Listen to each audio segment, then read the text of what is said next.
Bonsoir à tous, ravi d'être avec vous sur Monaco Info en ce samedi 3 janvier. Voici les titres que nous développerons dans cette édition.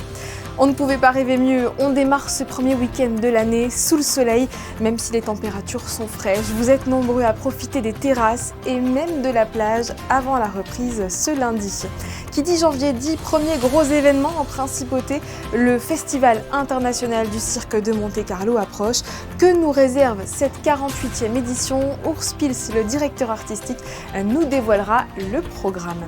Vous avez peut-être eu la chance de le découvrir sous le sapin, le Monopoly de la Monte-Carlo, société des bains de mer, fait un carton.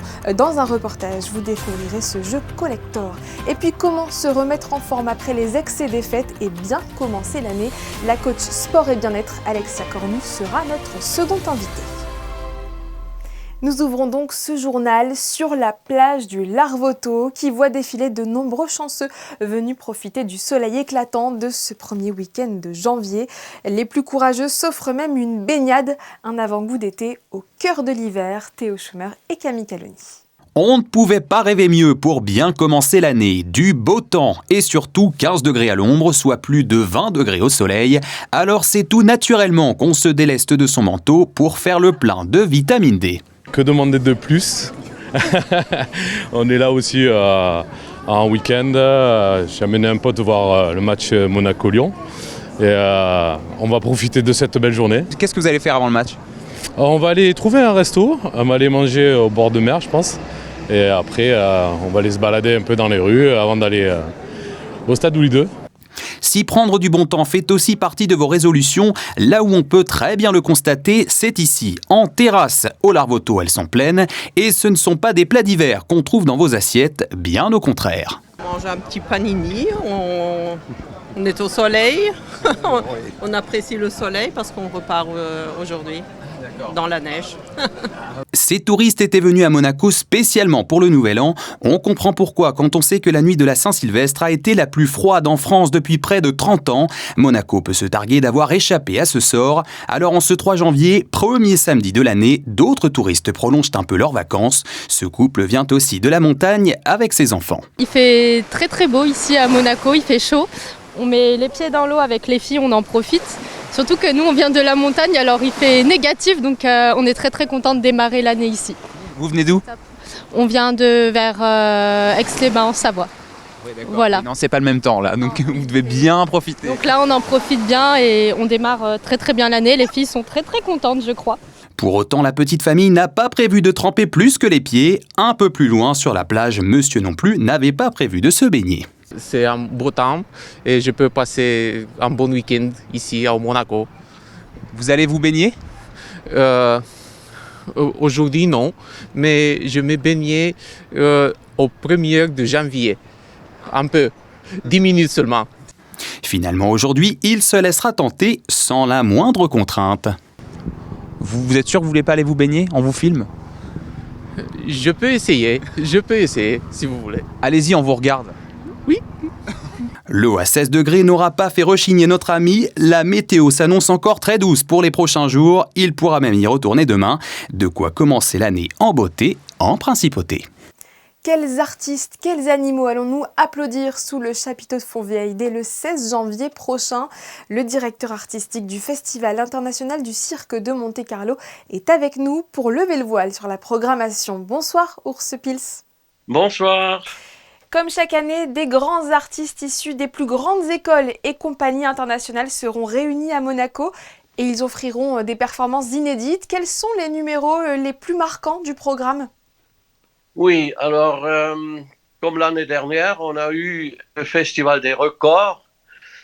Cette année, le titre, c'est plutôt du jamais vu.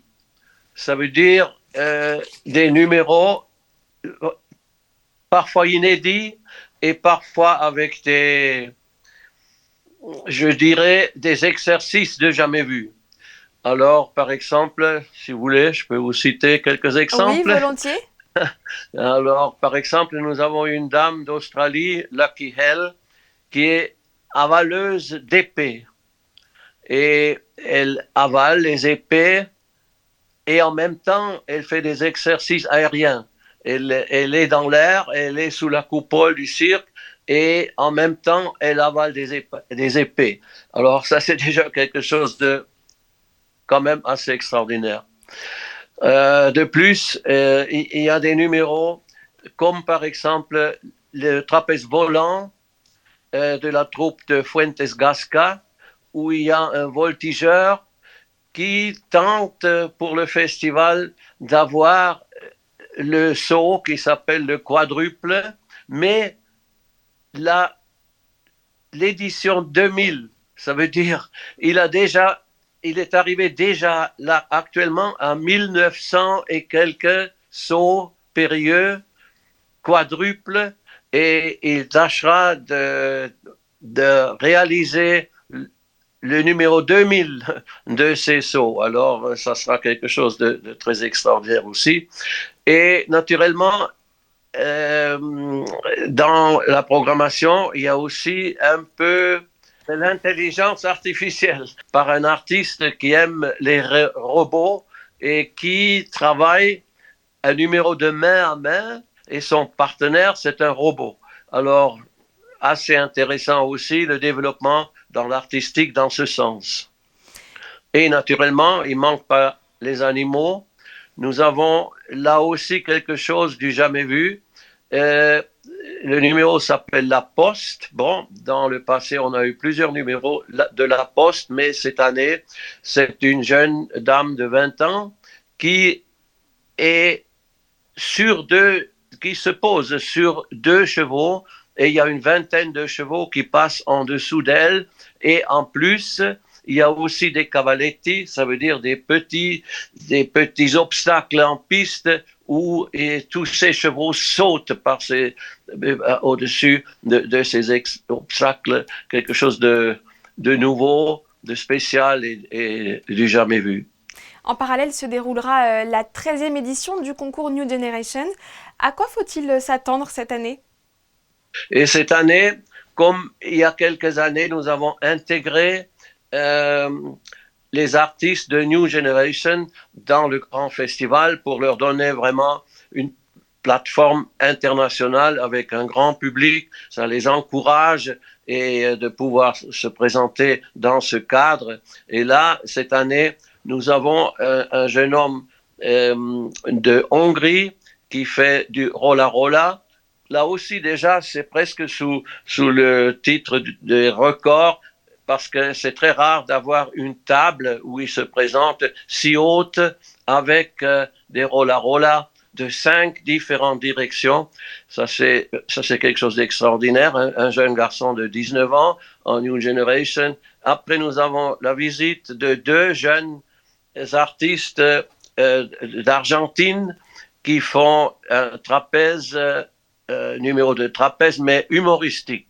Et est-ce que ces artistes plus ou moins jeunes sont déjà en train de s'entraîner sur la piste ? Qu'est-ce qui se prépare là, sous le chapiteau de Fourvière, à moins de 15 jours de l'ouverture du festival ? Oui, actuellement, naturellement, nous avons monté tout ce qu'il faut pour que le chapiteau soit en configuration cirque. Vous savez que en dehors du festival, le chapiteau se prête pour toutes sortes de spectacles différents, parce que c'est quand même une surface importante. Si les gradins, les chaises, gradins, loges et tout ça sont enlevés, et la piste, tandis que maintenant tout est en piste, et déjà nos partenaires pour le son et la lumière sont en train d'installer la lumière, le son. On prépare la piste, la terre et tout ça sera très prochainement livré. Et puis la semaine prochaine, les premiers artistes arriveront déjà. Merci beaucoup, Monsieur Pils, d'avoir répondu à nos questions. Bon courage aussi pour la dernière ligne droite. Merci beaucoup. Merci. Autre temps fort de l'actualité événementielle de janvier, le rallye Monte-Carlo. Le bruit des moteurs retentira dès le 21 janvier en principauté. Pour l'heure, les commissaires de l'Automobile Club de Monaco se préparent. Émilie Flamin et Camille Caloni ont suivi le traditionnel stage de formation des nouvelles recrues. Regardez. Ce sont les yeux de la direction course pendant les rallyes, les commissaires.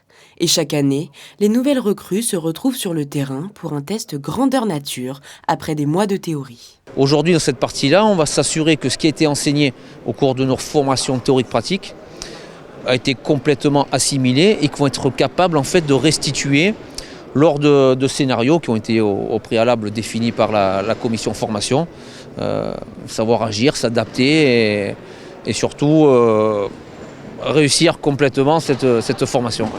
Un moment essentiel dans la formation de ces 168 jeunes commissaires. Depuis le directeur de course jusqu'au nouveau commissaire, tout le monde passe à la moulinette. Avec, vous allez le voir dans la journée, avec plusieurs scénarios pour tester vraiment les gens en conditions réelles. C'est un véritable rallye. On a dans l'esprit que Monaco, c'est le WRC et l'historique, mais il y a également le CRIC, circuit routier d'instruction des commissaires. Ça, c'est le passage obligatoire. Pour avoir sa licence, il faut avoir obtenu satisfaction pendant ce CRIC.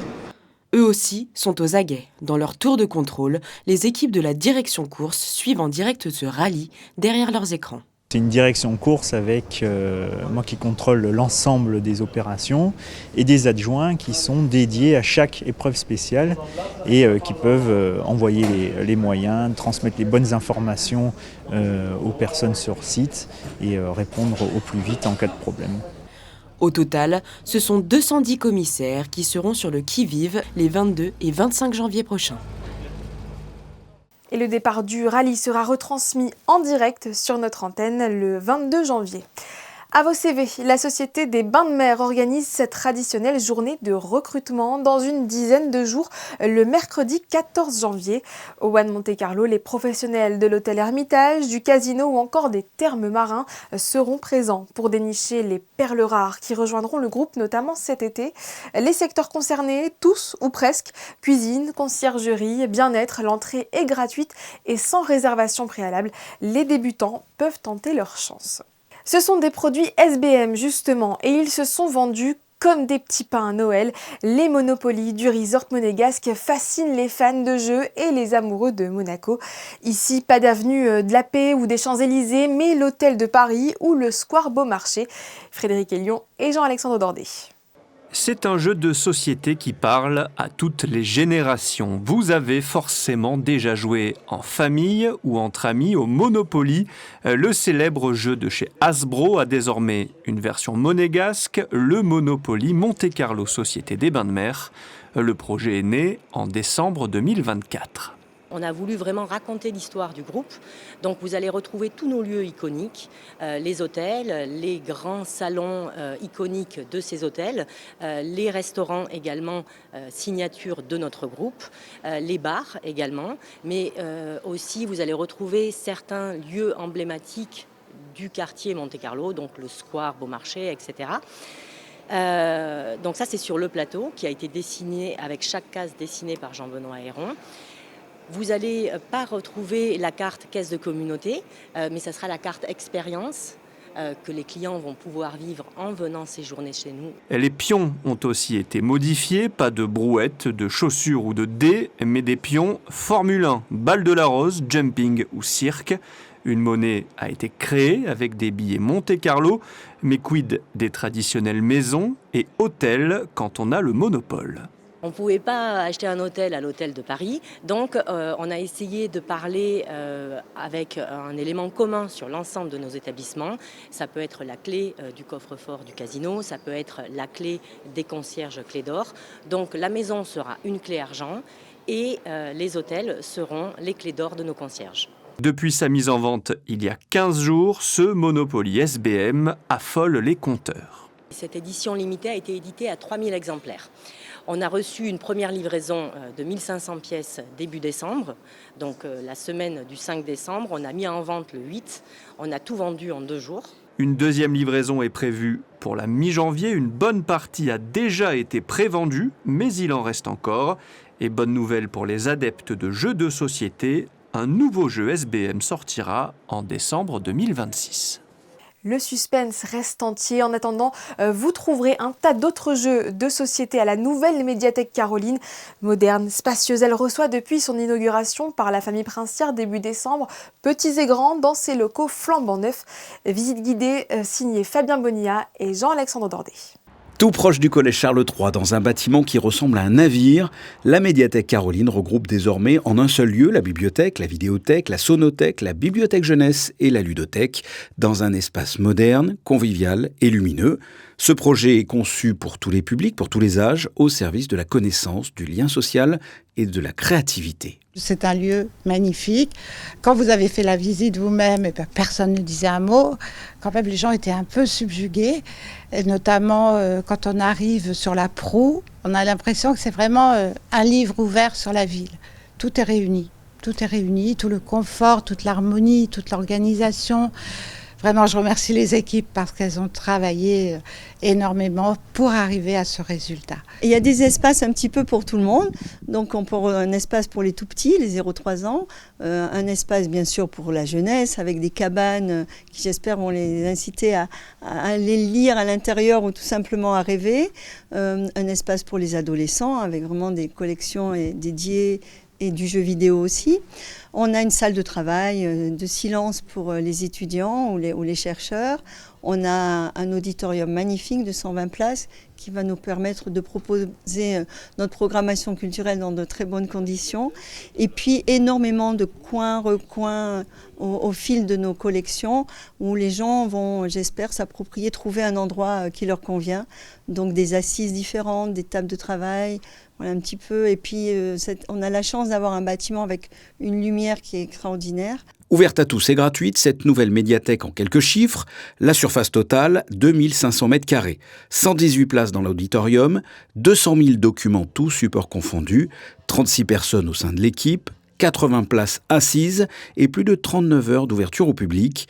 La médiathèque Caroline a pour vocation de rendre la culture et la connaissance accessibles à tous. Comment tenir ces bonnes résolutions au-delà du mois de janvier? Nous recevons tout de suite Alexia Cornu, coach et experte bien-être aux 200 000 abonnés sur les réseaux sociaux. Bonsoir, merci d'être avec nous. Bonsoir, merci.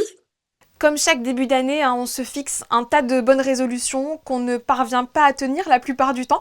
Pourquoi est-ce qu'elles échouent si souvent selon vous ? Alors, je pense que le problème des bonnes résolutions, c'est qu'on a tendance à vouloir en mettre beaucoup et des résolutions qui peuvent être parfois un peu ambitieuses. Et on ne se rend pas forcément compte de toutes les étapes que chacune des résolutions va nécessiter.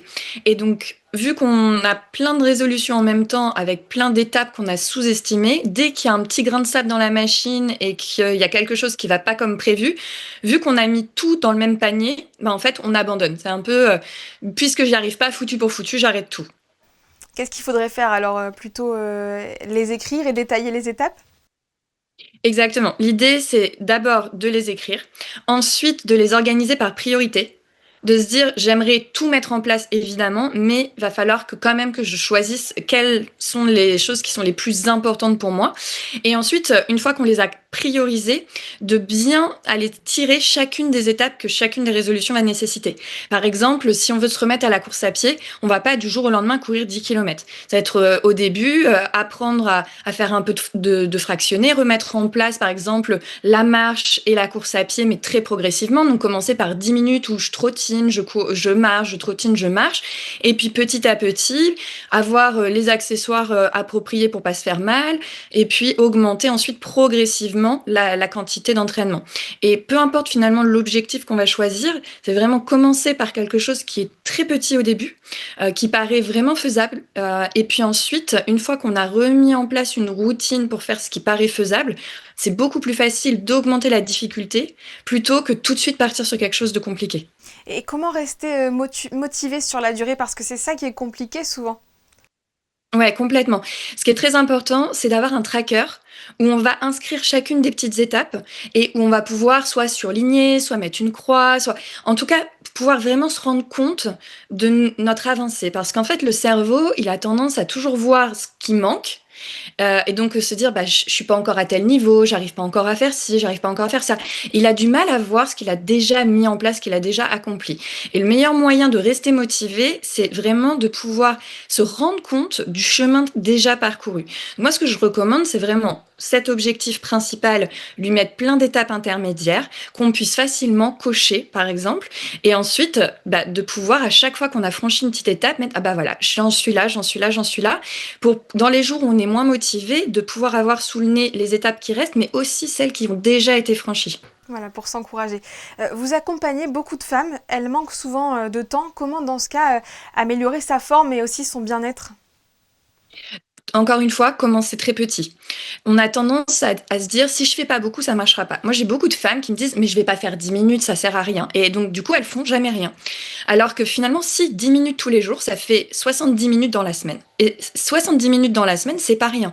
Donc, en fait, ne pas se dire que commencer petit sert à rien, se dire que le moindre petit effort qui va être fait est quand même quelque chose qui permet d'avancer. Et c'est ça qui fait que, derrière, en fait, on y arrive. On commence par quelque chose de petit, mais cette chose de petite, au fur et à mesure des semaines, puis des mois, va prendre plus d'ampleur, et ce qui permet finalement, au bout de quelques mois, de vraiment voir le chemin parcouru. Et si vous deviez proposer une seule habitude à adopter dès janvier, laquelle serait-elle et pourquoi ? Commencer par le matin quand on se réveille, se mettre en mouvement. Parce que déjà, ça a un impact énorme sur le sommeil. Il faut savoir que la qualité de notre sommeil est vraiment régie par ce qu'on fait dans la journée. Et le fait, le matin au réveil, de se mettre en mouvement aide énormément par rapport au rythme circadien. Donc, s'il devait y avoir une chose, je pense, à mettre en place, c'est de se dire, quand je me réveille le matin, au lieu de prendre mon téléphone, de scroller, de commencer à lire, par exemple, des papiers qui vont être un peu anxiogènes, etc., juste commencer par se mettre dans une bulle, respirer et bouger. Et bouger, ça peut être, pour certaines personnes, aller marcher, pour d'autres, faire des étirements, pour d'autres, faire des exercices de renforcement, peu importe, mais mettre son corps en mouvement le matin au réveil. Merci beaucoup Alexa Cornu pour vos précieux conseils. Avec ça, on est certain de bien commencer 2026. Merci. Avec plaisir, merci beaucoup. Ils ont entre 10 et 11 ans et tels de grands artistes ont la chance de travailler avec plusieurs professionnels des ballets de Monte-Carlo. Le projet Corps et Voix est porté par la compagnie et par la direction de l'Éducation nationale de la jeunesse et des sports. Alban Gingembre et Thomas Deus se sont rendus aux côtés des élèves de l'école Saint-Charles et de l'institution FANB. Attention, on est en train de préparer votre respiration pour le chant, hein. Donc je vous souhaite tonique au niveau du ventre. Boxeur à nouveau. Non, j'entends rien, il faut faire du son, hein. Pendant plusieurs mois, ces élèves de CM2 vont apprendre à se découvrir à travers les autres, un travail sur le corps et sur la voix avec des professionnels des ballets de Monte-Carlo. J'aime beaucoup cette espèce de sensation de meute quand on fait les exercices. Tu te sens à l'aise avec ton corps et il n'y a pas que du travail, mais c'est aussi ludique. Tu joues quand même parce que les exercices sont mis en forme de jeu. Et je trouve que c'est très bien. Ce qui me plaît, c'est pas que de la danse, il y a aussi du chant. Ils se révèlent grâce à ces activités artistiques et du coup être révélés dans les coups, dans l'agressivité entre eux, dans le respect, dans l'effort, dans l'engagement que ça demande, la concentration, fait que ça a des rebondissements évidemment sur les autres matières. Au-delà de l'aspect créatif, le projet Corps et Voix prépare les spectateurs de demain à travers une éducation culturelle. C'est so, po, po, po, po, po, po. So, ça c'est good. L'éducation artistique, elle est ce qui développe le plus de neurones dans nos cerveaux pour faciliter tous les autres apprentissages. Et on n'est pas là pour révéler des futurs chanteurs, artistes, mais des gens épanouis, curieux. Peut-être qu'ils iront du coup au spectacle après, voir d'autres concerts, voir d'autres choses, qu'ils seront curieux. Un travail qui se finalisera par la représentation d'un spectacle de la centaine d'élèves participant au projet Corps et Voix sur le prestigieux plateau de l'Opéra de Monte-Carlo. C'est sur cette belle initiative que s'achève ce 19h. Merci de l'avoir suivi. Dans un instant, les photos de Stéphane Dana de l'équipe de France de ski de vitesse venue se préparer à Monaco. Ensuite, la météo de Théo Schumer. Quant à moi, je vous donne rendez-vous demain à 18h30. Belle soirée sur Monaco Info.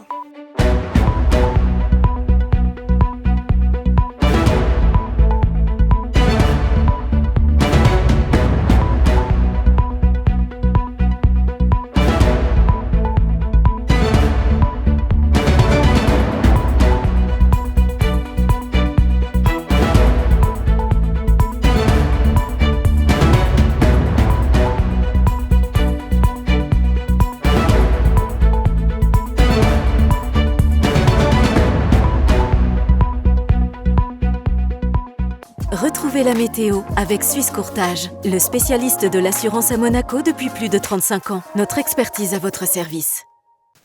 Bonsoir à tous et très belle année 2026 à vous. On a eu de la chance ce premier samedi de l'année avec beaucoup de soleil.